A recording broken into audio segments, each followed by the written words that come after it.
Alright, I figured I'd make a little video for anybody that actually wants to do this. So, blowing snow outside. Temperature is like 29 degrees, 53% humidity, so not really the best snowmaking weather, but this has been running for about an hour and 45 minutes.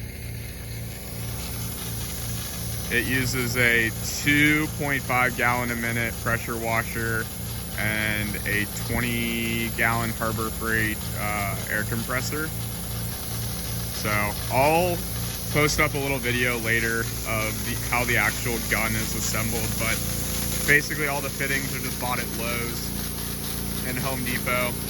The bottom nozzle is the nucleation valve, or nozzle, and basically that one is an air-water mix, and then the four at the top are the high-pressure bulk nozzles.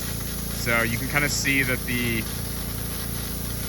bottom spray is a very fine spray, which actually creates the ice crystal, and then that is pulled up into the bulk water nozzles by just really kind of the airflow that they create. And by doing that, it creates an ice crystal, and then when it gets to about here, the bulk water nozzle, or the bulk nozzles, expand the ice crystal, and basically it falls to the ground as snow. So this is about, you can kind of see, about 4 or 5, 6 inches of snow, and this is probably about 30 feet long. I mean, it's still snowy all the way up here. So got a little setup. I mean, all that's covered in snow.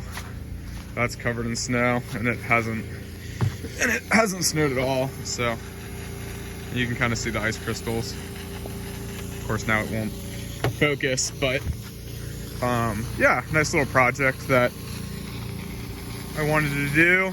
All these ski resorts keep getting more and more expensive. I have a pretty big backyard, so I figured blow my own snow and a little mini terrain back here. So I'll post up some more videos later and post the plans. You can actually find them online. Yeah, thanks for watching my video.